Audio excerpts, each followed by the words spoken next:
The time has come for this legislation to pass in Kentucky. 43 states, as was just noted, have done so.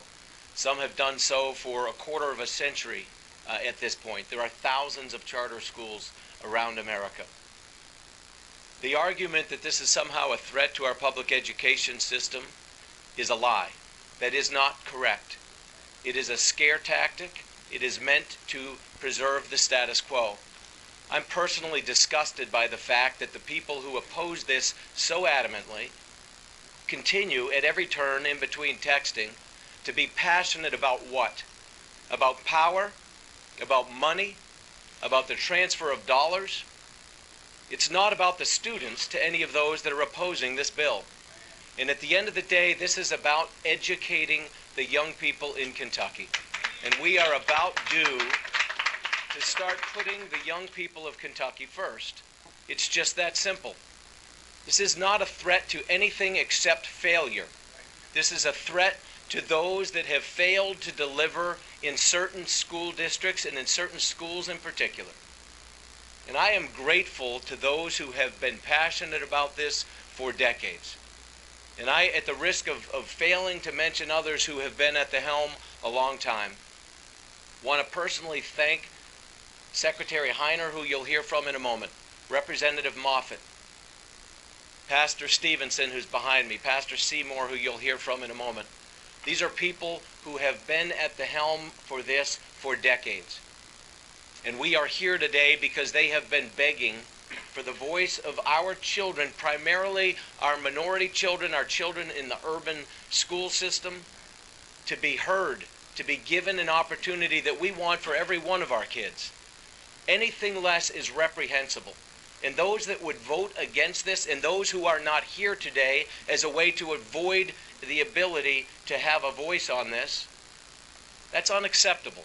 It really is. And those who think that they are beholden to the very unions that are trying desperately to maintain power and are answering to those people thinking that somehow they're going to curry favor as a result of this, this is not what this is about.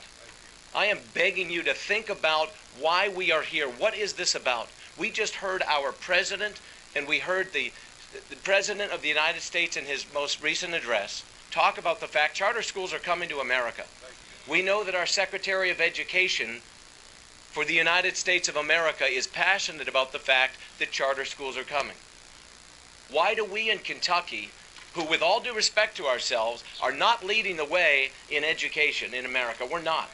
We are not setting the standard for America in education. Why would we hold back? Why would we try to stand in the gap and stand in the way of what we know for a fact is best for our students and, in fact, is coming from the direction of the federal government? Why would we want to be the last bastion of holding out for reinforcing failure in so many of our urban schools? And for those of you who represent people in the urban schools, represent your students, represent those individuals who desperately need an opportunity. We have schools that we know for a fact if a child goes there, their odds of even graduating, let alone graduating with the level of skills commensurate with what they need to make their way in the world, very, very slim, almost non-existent in some of our schools. We deserve better, we need better, the children of Kentucky demand better. We're spending over $12,000 a year per pupil in the Jefferson County public school system. More than $12,000 a year per pupil. What could you do in your respective school districts with that? What could you do in a private school, for crying out loud, with those kind of monies? It isn't about money. It isn't about preserving power.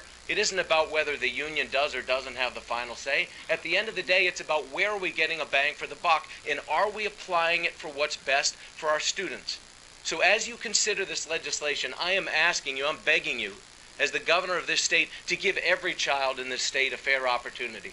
To give every single child, not just the ones who look like you, not just the ones who live near you, not just the ones you're likely to cross paths with, but every single child in this state, the same opportunity to get their public education dollars used on their behalf like those that you would want in your communities.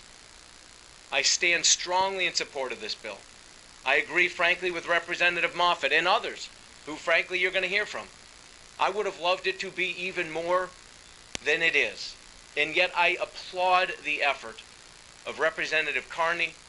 Chairman Carney has worked tirelessly with so many folks to come up with a bill that, as he noted, should pass with bipartisan support.